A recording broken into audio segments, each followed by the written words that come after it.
for the MSME industry from 21 to 30. 2030 it will be a golden period for all Indian MSME and SMEs, because if you will see, nowadays MSME is required in all industries, all sectors.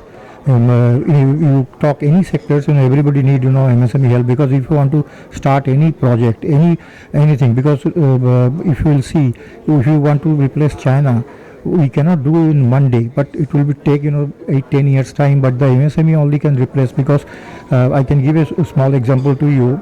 During the pandemic, we got a consignment from China, which was in a very bad condition. Then the Prime Minister returned that consignment and requested all MSMEs, even the larger companies like Bharat Petroleum, Indian Oil, company like Maruti, why don't you produce PPE kit and all these ventilators, sanitizers, and you will be happy to know that we in today 118 MSME in all over the country is making this product, and we have supplied in 154 countries. We are the second largest supplier in this product within 10 months time.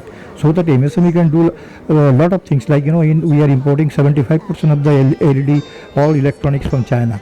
So we can now the relationship is as such.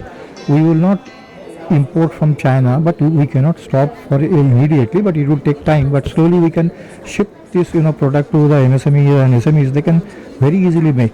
And I can also highlight another one thing. We are doing a very big global conference, exhibitions, and Business Excellence Award in Vigyan Bhavan in the month of October, where in one day we are requesting giving this opportunity to all Indian MSME and SMEs to go global in 54 Commonwealth countries, Russia and UAE, because there are lots of MSMEs are making very good products, but they are not able to produce export because of they don't know the documentation. So we are helping in that also, and 25 to 30 ambassadors will come on that date, and they will explain if our MSME and SMEs will put the factory in their country, what benefits and support they will give to our MSMEs.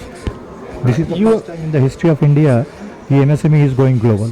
That's very important. That was my question. You have been a first mover. You took the first mover advantage to bring all the MSMEs together in your organization. Right. Where do you see the mom and pop shop are also now coming into that? The wholesalers are also coming into the MSME sector. The MSME sector pie has grown. Right.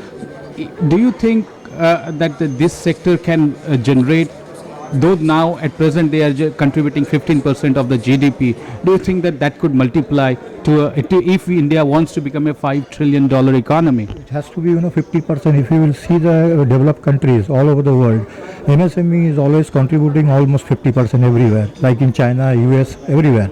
So in our case also 50% should, MSME should contribute 50% plus in the industries, because if you will see 90% industries are MSME only. The bigger industries is 10%. So the MSME is ultimately 6.5 crores MSME we have. Previously we have 7 crores. Now 50 lakhs has been closed down because of this pandemic on different reasons. But still today we have 6.5 crores of MSME, and if you will see at least 20 people in one MSME, you can multiply how many people's job MSME is providing. And in times to come, since government is also encouraging for Atmanirbhar Bharat, so lots of MSMEs in pan India is coming up. जो है वो तो है ही, इसके अलावा भी बहुत सारे लोग people have started coming in MSME, and as Atmanirbhar Bharat they are going to make lot of products which we are not making today. What you gave an example that you gave, that COVID crisis was turned into a blessing for India when India started producing COVID kits, whether it is PPE kit, whether it is sanitizer, whether it is all the accessories that was required during the COVID period, and all the medical equipments and the medicine and the chemicals that were there. That is a very good example of how MSME could rise. What are the verticals in MSME that you have identified as a multiplier effect? Basically, if you will see the industries, there is a ample scope in electrical industry, electronics, automobiles, If we'll see, all the automobile companies of the world, they came to India. They are producing here because of the only one reason. If you will produce the same material in their country and sell all over the world, the profit margin is very nominal. But if you do the same thing in India, you will get a good profit. Like, I can take a name of one company, Samsung. The biggest mobile factory they have started in Noida, which 60,000 mobiles are producing today, which will go to 1 lakh per day. So they will sell all these mobiles not in India, all over the world. So they are getting cheap labor, even in the land also, government support. So if the foreign industries are also targeting India to become the moment they will put the factory in India and selling in India also is automatically Atmanirbhar project. So in likewise जो Indian MSME and SMEs है, बहुत सारे sector है. We are our chamber is working in 53 sectors, including defense and aerospace. So no chambers are working in defense and aerospace. So the ample scope. You must have seen, the director of DRDO, Defense Ministry, he came and given a speech. They are giving, helping the MSME industry in a very big way. Even they are sending the scientists also for 3 months training program in the MSME, free of cost. I remember what you are saying is like Apple having the backend in India, backend offices in India, they are moving from China to wholesale, they are moving shutting shops in China and coming to India. It is because of the price advantage. Tesla is coming to India. It is also because of the price advantage. If I may. Not only price advantage is differently there. But the another advantage is, we are a democratic country. Every manufacturers want, they should also have their say with the government. Or they have their, they can at least express their problems and their, future, how to do it, which is not there in China. You mean fair play? Yes, absolutely. And you will see, we are already in contact with a lot of industries in Japan, South Korea, Singapore, Malaysia, Australia, Canada. They want to come to India and start their own project to put up the plant. We have already contacted with the ministry also, as well as the industry also. The moment international flight will start, they will come and register here, for putting up the plant in future. So a lot of scopes of jobs also in the coming 5-7 years. So putting on a thinking hat, where do you see the next boom coming in India? By which quarter do you think India will be stabilizing? At present, it is being said next year will be 10 plus. At least before what we left before COVID will be achieving that percentage of growth. What is your thinking hat says, and where in the last quarter, I say, from January to March 22, there will be definitely, a lot of changes will start coming. And in first quarter of 22, April to June, it will start booming now. MSME Minister Nitin Gadkari ji, who was beforehand, he has laid the background. Now Rane sir is the MSME Minister, Cabinet Minister for MSME. Where do you see the shift and where do you see the progression? If I may ask you individual question, your individual experience having worked with both. Time will tell you, because today we cannot commit anything. But ministers are coming and going. It is a process. So whatever the ministers are coming today, if you will see the approach of the government of India everywhere, they are ready to help the MSME industries to grow. So whoever will be the minister, it will not make any difference in that way, because India will shine and the MSME industries will have a very, very prominent future in coming 10 years' time. That was Indrajit Ghosh.